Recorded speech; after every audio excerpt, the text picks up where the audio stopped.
mga pangunahing balita, 2 taong gulang na batang babae nalunod sa dagat sa Camarines Norte. Mahigit 500,000 halaga ng shabu nasamsam sa isang padre de pamilya sa Camarines Sur. 2 patay, 2 sugatan sa salpukan ng tricycle at motorsiklo sa Legazpi City. 7 tindahan sa Camalical Bay sinilbihan ng race order ng SSS. Bagunita ng Holy Week sa Bicol, generally peaceful ayon sa Bureau 5. At 3 congressional bets ng Lakas CMD Salbay naguna sa April 2025 SWS survey.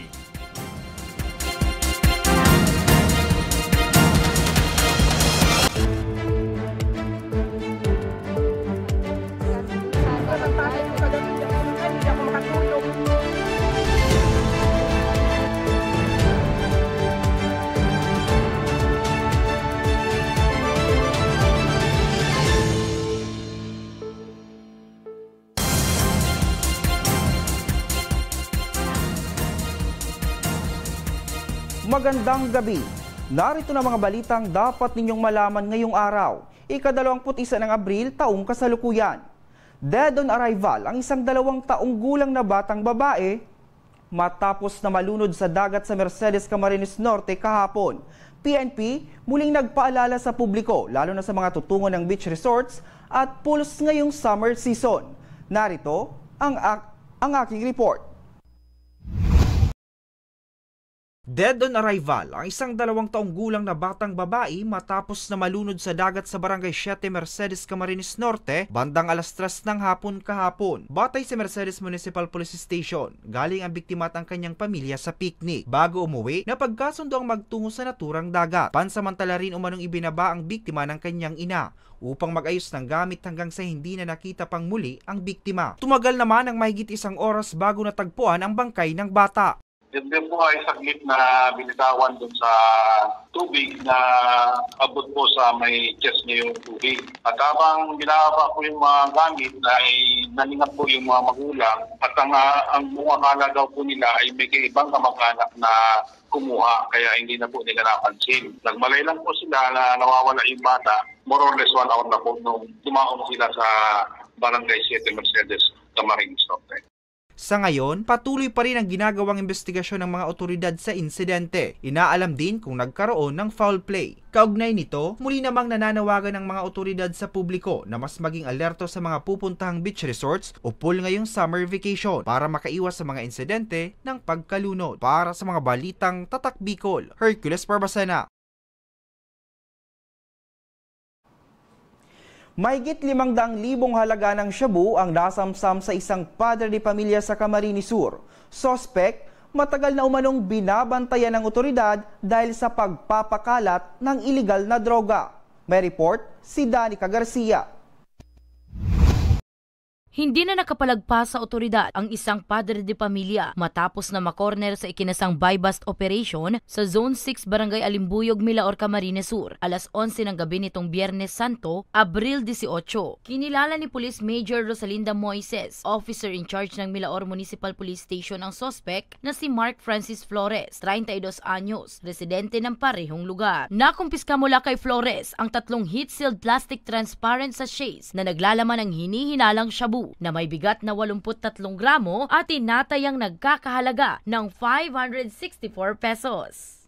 Ang suspect is nahuli after selling 1-piece heat-sealed transparent plastic sachet na nagkakahalaga din ng 5 grams sa ating police pusher buyer.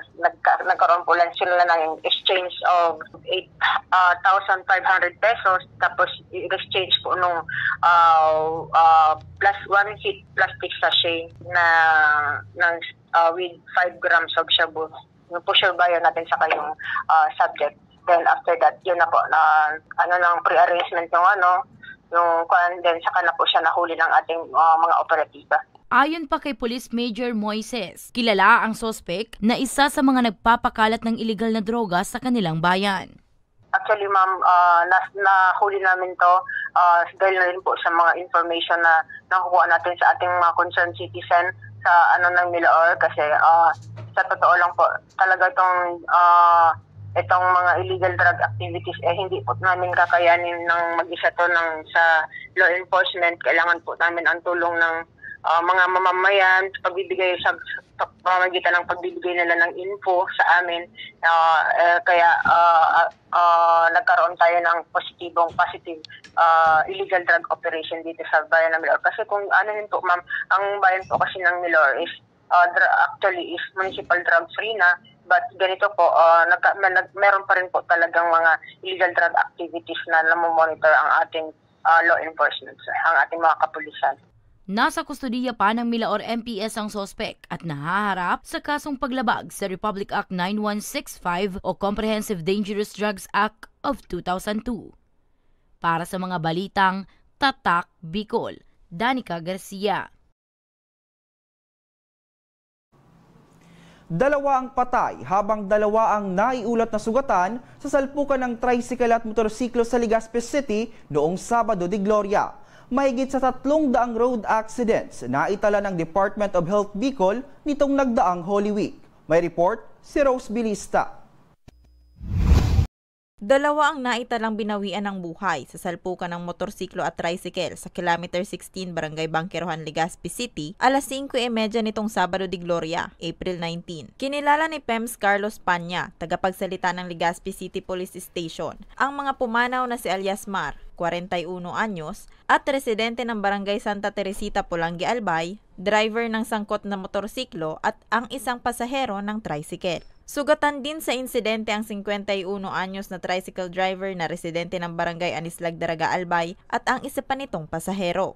Ayon sa tagapagsalita, mula sa Manito, Albay, tinatahak ng biktima ang daan patungo sa sentro ng lungsod ng Legazpi nang makasalpukan ang tricycle. Lumalabas sa inisyal na investigasyon na aksidenteng nasakop ng tricycle ang linya ng motorsiklo.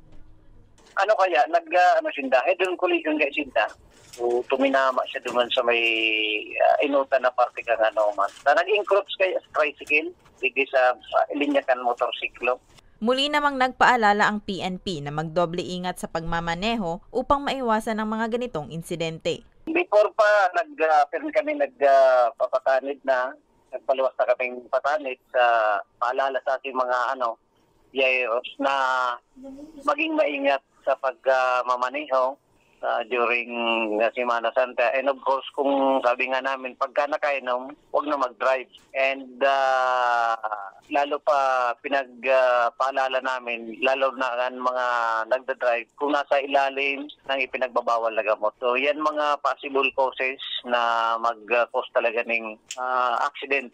Isa pa dyan yung mga gumagamit ng cellphone. Isa pa rin po yan sa possible na mga dahilan.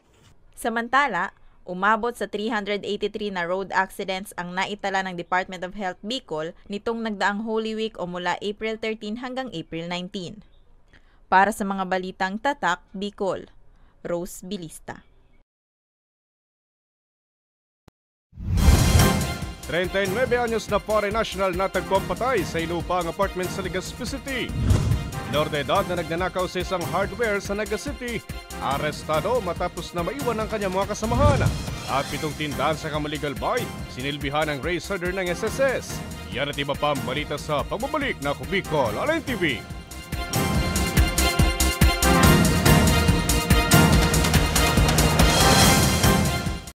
Jericho Rosales po, Bicolano. Ngunyan takaipuan, kitabang at kasurog sa edukasyon, sa kalusugan, at kabuhayan sa panahon ning sakuna. Ang Ako Bicol, katabang at kasurugta sa pagtaoki scholarship sa mga aki na nangangaipuan. Katabang at kasurugta sa kalusugan, kasurog sa pagpasar ni Eddie Garcia Lo. Bilang ermano ng bawat Bicolano, ang buya kong party list may plano. Kaya ang boto ko, Ako Bicol. 131 sa balota. Sabi nila, wala ka daw ginawa nung nakaupo ka sa Senado. Ano pinanindigan mo? Pinanindigan ni Senator Lito kaming mahihirap. Binigyan niya kami ng libreng tulong legal para umunlad. Gagawin ko ang lahat para magbayad sila. Kot! Ang sabi nila, artista ka lang. Ano bang magagawa ng isang action star? Marami nang nagawa si Senator Lito. At ang isa dito ay yung pag-aksyon niya para sa kapakanan naming mga manggagawa. Ang sabi nila, hindi ka daw nakapagtapos sa pag-aaral. Paano mo kami matutulungan? Hindi nga siya nakapagtapos, pero ginawa niya ang lahat para kami ay makagraduate na! Ilan lang yan sa maraming nagawa ni Senator Lito Lapid. Lumanas ka man ng hirap. Lahat ng sabi-sabi sa'yo, inaksyonan mo. Kung ako'y nakaahon, kaya nyo rin. Kaya natin lahat lumaban at umunlad. Tatak Lingkod Lapid, Supremo ng Senado. Lito Lapid, number 35 sa balota. Lito, Lito, Lito Lapid! Lito, Lito, Lito Lapid! Lito, Lito, Lito Lapid!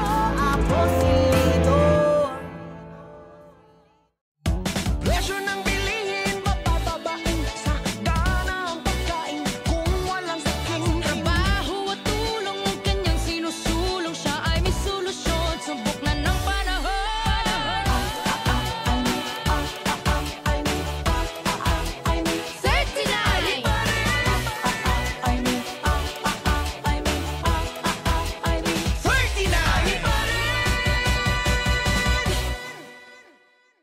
Ako si Jericho Rosales, sarong aktor, kasurog kang kaligasan, Oragon, Bicolano. Ang boto ko, ako Bicol. Ako Bicol, 131 sa balota.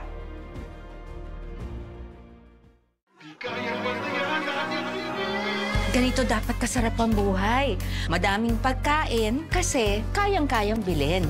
Iboto natin si Kiko. Titiyakin niyang muli saganang ani at supply ng pagkain sa mababang presyo. Hindi tayo Pilipino kung wala tayong baon. Sino nang ready mag-Sharon? Palutin mo ako ng hiwaga ng iyong pagmamahal. Pag may Kiko, may Sharon ka. Number 51 sa balota. Wala kayo sa idol ko. Nakapag-exam ako kahit kulang pa yung tuition.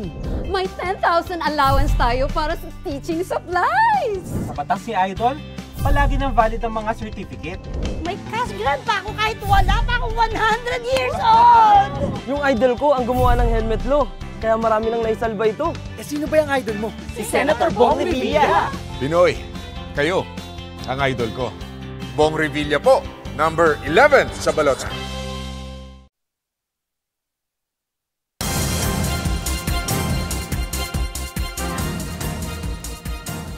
Nagbabalik ang Ako Bicol Online TV. Wala nang buhay nang matagpuan ng isang 39 anyos na foreign national sa inuupahan nitong apartment sa Legazpi City. Mag-alas 9 kaninang umaga nang madiskubre ang kanyang bangkay sa loob ng CR. Matapos na umalingasaw ang masangsang na amoy mula sa kanyang kwarto. May report si Danica Garcia. Wala nang buhay nang matagpuan ng isang 39 anyos na foreign national sa inuupahan nitong apartment sa Barangay 16 Kawit East, Washington, Legazpi City. Mag-aalas 9 kaninang umaga. Kinilala ni Police Executive Master Sergeant Carlos Panya, tagapagsilita ng Legazpi City Police Station ang biktima na isang Israeli-Australian citizen, walang asawa at nagbabakasyon lamang sa lungsod. Batay sa impormasyon, nirenta ng dayuhan ang kwarto kung saan ito natagpuan para sana sa isang buwan itong bakasyon sa Albay. Tinatayang 2 araw ng patay ang biktima bago madiskubring wala ng buhay sa loob ng CR ng kanyang kwarto ng otoridad. Wala naman na nakitang foul play ang otoridad sa pagkamatay ng nasabing dayuhan. So wala tayong indikasyon may pumasok na ibang tao kaya may possible entry doon sa kanyang apartment at malamang pwedeng magkaroon ng sira-sira ng mga gamit. So far wala kaming nakita mga ganong indikasyon, so ibig sabihin walang foul play sa pangyayaring ito. Nakatakda naman na isailalim sa autopsy ang bangkay ng biktima habang naipagbigay alam na rin sa pamilya nito ang insidente. Para sa mga balitang Tatak Bicol, Danica Garcia. Arestado ang isang menor de edad matapos na maiwan ang kanyang mga kasamahan sa pinagnakawang hardware sa Naga City. Patuloy naman ang ginagawang hot pursuit operation ng PNP upang mahuli ang kanyang mga kasabwat. Narito ang aking report. Huli ang isang minor de edad matapos na maiwan namang kasamaan sa pinagnanakawang hardware sa Barangay Concepcion, Pequeña, Naga City alas 3:45 kaninang madaling araw. Nakatakas naman ang dalawa nitong kasamahan. Ayon kay Police Staff Sergeant Robert Aguilion, ang Assistant PIO ng Naga City Police Office, naaktwa ng may-ari ng hardware ang pagnanakaw na ginagawa ng mga sospek. Dahil dito, mabilis at tumakas ang dalawang sospek lula ng kanilang motorsiklo habang naiwan naman sa loob ng hardware ang minor de edad na sospek. Ilan sa mga natangay ay ang dalawang kahon ng electrical wire na nagkakahalaga ng 27,100 pesos at ang 100,040 pesos na cash na naiwan sa kaha ng hardware. Dahil nirangkay niya yung doorknob, siyempre natural nag-create din yung revoke. Pwedeng nakamata na naman siya may saliri. Samantala, pinag-aaralan pa ng mga otoridad kung ito turn over sa Department of Social Welfare and Development o DSWD ang suspect. Panawagan pa rin natin sa ating mga kababayan, lalo na yung may mga business establishment at yung may mga kabahayan na may mga mahalagang gamit. So, lagi po natin siguraduhin na secure ang ating mga pinto. Siguraduhin natin lalo sa mga business establishment. Ito po ay required na magkabit tayo ng CCTV para itong mga ganitong insidente ay madali nating record at madali nating masususong yung mga perpetrators. Sa ngayon, patuloy pa rin ang ginagawang hot pursuit operation ng otoridad upang mahuli ang iba pang suspect na pawang minor de edad. Para sa mga balitang Tatak Bicol, Hercules Barbacena.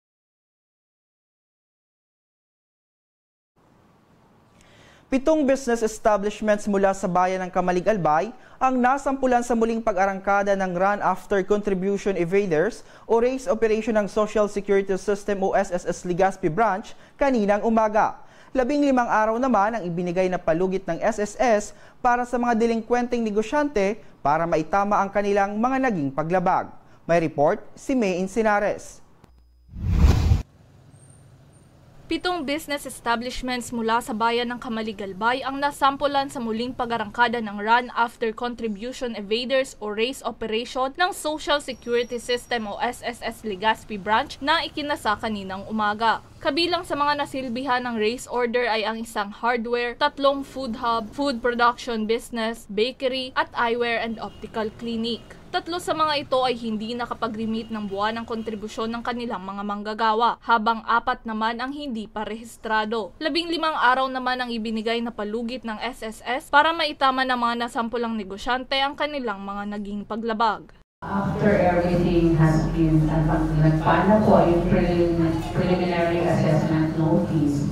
Then after 10 days, 50 days ulit, magkakaroon ng final assessment notice. At after 50 days po, pag wala pa rin compliance, it is being referred to our employer delinquency monitoring department for them. Meron pong leave of garnishment, displaying levy. Pipirmahan po yun ng mga appropriate officials. And i-refer po sa EDMD namin for execution. So we will be running after the properties of the employer. Layunin ng race operation na mas madisiplina ang mga negosyante at maging patas sa kanilang mga manggagawa. Sakaling may mangyari doon sa empleyado, work connected, yung liability ng employer magiging dalawa. Kasi pag work connected siya, meron ng SSS, meron ng employees compensation. So double. So para maiwasan yun, kaya tinutulungan natin sila na makapag-comply. Samantala, 45 mga manggagawa ang apektado sa kapabayang ito ng ilang negosyante kung saan mahigit sa 190,000 pesos ang nawalang kontribusyon. Ito ang ikatlong race operation ng SSS Legazpi City Branch ngayong 2025. Para sa mga balitang Tatak Bicol, May Insinares. Pagbulita ng Holy Week sa Bicol, generally peaceful ayon sa Piero 5. At 3 congressional bets ng Lakas Siem di Salboy nagduda sa April 2025 SWS Survey. Yan at iba pa ang balita sa pagbabalik na Bicol Online TV.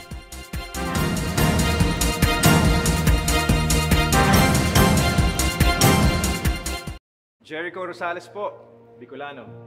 Ngunyan takaypuan, kitabang at kasurog sa edukasyon, sa kalusugan, at kabuhayan sa panahon ng sakuna. Ang Ako Bicol, katabang at kasurugta sa pagtaokis scholarship sa mga aki na nangangaipuan. Katabang at kasurugta sa kalusugan, kasurog sa pagpasar ni Eddie Garcia Law. Bilang ermano ng bawat Bicolano, ang buya kong party list may plano. Kaya ang boto ko, Ako Bicol. 131 sa balota. Sabi nila, wala ka daw ginawa nung nakaupo ka sa Senado. Ano pinanindigan mo? Pinanindigan ni Senator Lito kaming mahihirap. Binigyan niya kami ng libreng tulong legal para umunlad. Gagawin ko ang lahat para magbayad sila. Kot! Ang sabi nila, artista ka lang. Ano bang magagawa ng isang action star? Marami nang nagawa si Senator Lito. At ang isa dito ay yung pag-aksyon niya para sa kapakanan naming mga manggagawa. Ang sabi nila, hindi ka daw nakapagtapos sa pag-aaral. Paano mo kami matutulungan? Hindi nga siya nakapagtapos, pero ginawa niya ang lahat para kami ay makagraduate na! Ilan lang yan sa maraming nagawa ni Senator Lito Lapid. Dumanas ka man ng hirap. Lahat ng sabi-sabi sa'yo, inaksyonan mo. Kung ako'y nakaahon, kaya nyo rin. Kaya natin lahat lumaban at umunlad. Tatak Lingkod Lapid, Supremo ng Senado. Lito Lapid, number 35 sa balota. Lito, Lito, Lito Lapid! Lito, Lito, Lito Lapid! Lito, Lito, Lito Lapid! Ako si Lito. Presyo ng bilihin, mapapabain sa gana ang pagkain kung walang saking. Trabaho at tulong ang kanyang sinusulong. Siya ay may solusyon, subok na ng panahon.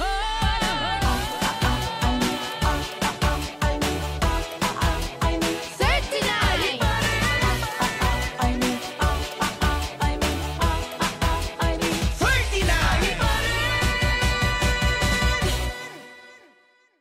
Ako si Jericho Rosales, sarong aktor, kasurog kang kalikasan, Oragon, Bicolano. Ang boto ko, Ako Bicol. Ako Bicol, 131 sa balota. Iboto natin si Kiko. Titiyakin niyang muli saganang ani at supply ng pagkain sa mababang presyo. Hindi tayo Pilipino kung wala tayong baon. Pag may Kiko, may Sharon ka. Number 51 sa balota. Nandito na si Bong Revilla!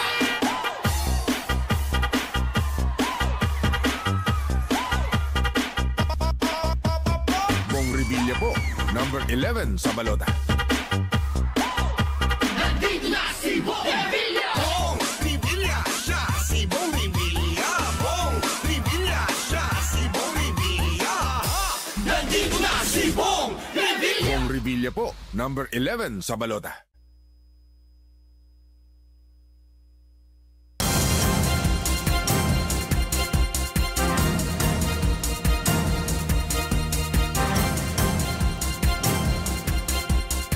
Nagbabalik ang Ako Bicol Online TV.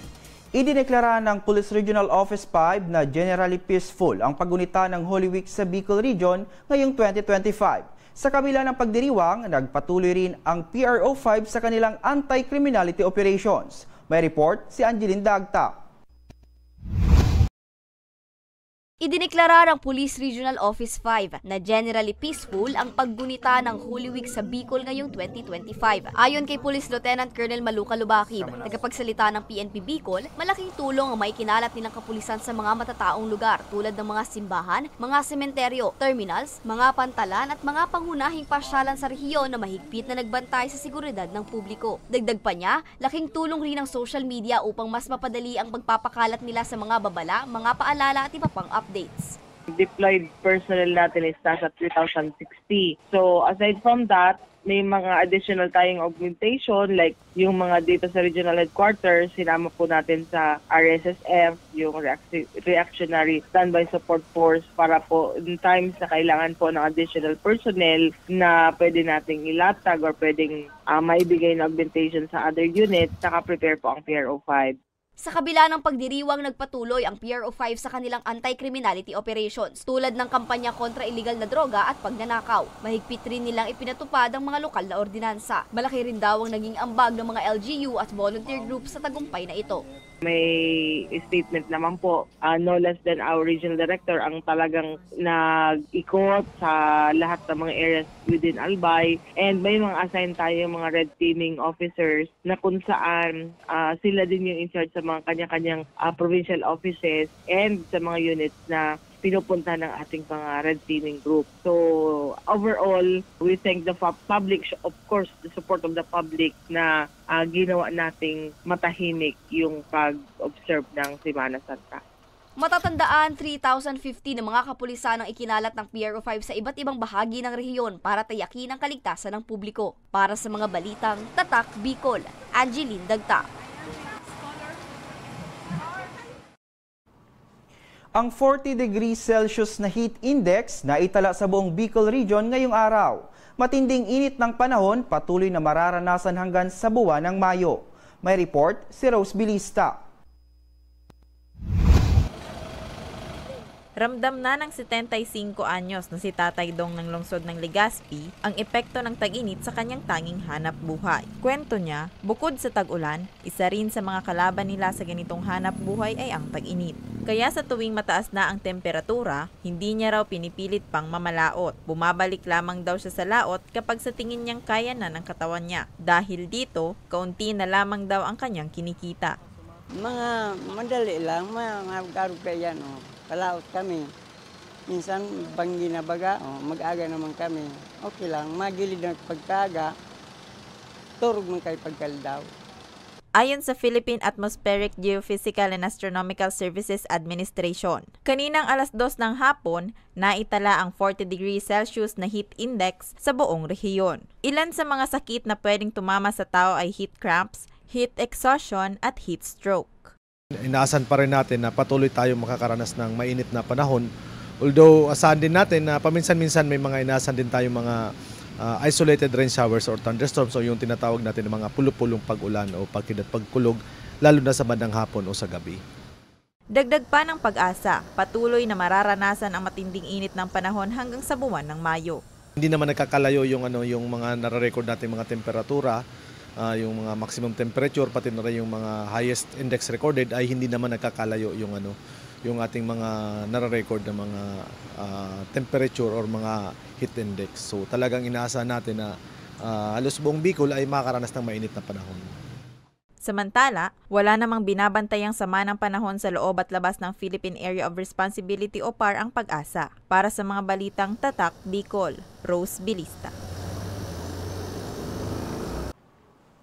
Kinumpirma ng Social Weather Station o SWS na nanguna sina Ako Bicol Party List Representative Attorney Jill Bungalon, Christopher Quito-Co at Pulangi Mayor Adrian Salceda sa kanilang pinakahuling survey sa lahat ng congressional candidates sa Albay. Matatandaan na sina Bungalon, Co, Salceda ay pawang mga kandidato ng Lakas Christian Muslim Democrats. Ang buong detalye sa report ni Angeline Dagta. Kinumpirma ng Social Weather Station o SWS na nanguna ang tatlong kandidato ng Lakas Christian Muslim Democrats o Lakas CMD sa lahat ng congressional district ng Albay sa kanilang pinakahuling survey. Lumalabas sa resulta, mahigit sa 7,000 boto ang kailangan ni Tabaco City Mayor Crisel Lagman para maungusan si Ako Bicol Party List Representative Attorney Jill Bungalon sa pagkakongresista sa unang distrito ng Albay. Mula kasi sa 36% noong Marso, tumaas sa 44% ngayong Abril o katumbas ng 120,000 na mga botante ang mga nais bumoto kay Bungalon. Mas mataas ito ng 3% kumpara kay Lagman na may 41% lamang ngayong buwan. Nangunguna naman sa ikalawang distrito ng Albay si Christopher Quito-Co kung saan 71,000 votes ang kailangang mahabol ng kanyang mahigpit na katunggali na si Caloy Loria. Nakakuha kasi si Co ng 49% ngayong Abril o katumbas ng 119,000 na botante na mas mataas kumpara sa nakuha niyang 36% nitong Marso. Mahigit sa 42,000 votes naman ang kailangan ni Albay 3rd District Congressman Didi Cabredo para malampasan si Pulangi Municipal Mayor Adrian Salceda sa congressional race sa ikatlong distrito. Mula kasi sa 40% noong Marso Marso ay tumaas si Salceda ng 42% ngayong Abril o katumbas ng 143,000 na boto. Ang survey ay kinumisyon ng isang Rupert Paul Manhit at ginawa ng face-to-face kung saan 3,370 registered voters ang naging respondents. 1,065 mula sa unang distrito, 1,110 ang mula sa ikalawang distrito at 1,195 sa ikatlong distrito ng nasabing lalawigan na isinagawa mula March 29 hanggang April 5, 2025. Matatandaan na nanguna rin ang tambalang Joey Salceda at Diday Co sa gubernatorial vice gubernatorial race sa Albay base sa April 2025 survey ng nasabing survey group. Sa survey, nakakuha si Salceda ng 44% na voter preference o tinatayang 418,000 votes na mas mataas sa katunggali niyang si Noel Rosal na nakakuha lamang ng 32% o 302,000 na boto kung saan kailangan pa ni Rosal ng mahigit 100,000 votes para makahabol kay Salceda. Nakitaan naman ang malaking pag-angat ang running mate ni Salceda na si Diday Co na nakakuha ng 37% ngayong Abril o tinatayang 350,000 votes. Lumalabas din sa naturang survey na naungusan ni Diday ang pinakamalapit nitong kalaban na si June Alegre na nakakuha lamang ng 18% o katumbas ng 173,000 na boto, kalahati ng bilang ng mga nais bumoto kay Diday. Para sa mga balitang Tatak, Bicol, Angeline Dagta. At yan ang mga balitang nakalap ng Ako Bicol News Team. Ako po si Hercules Barbacena, ang inyong tagapaghatid balita.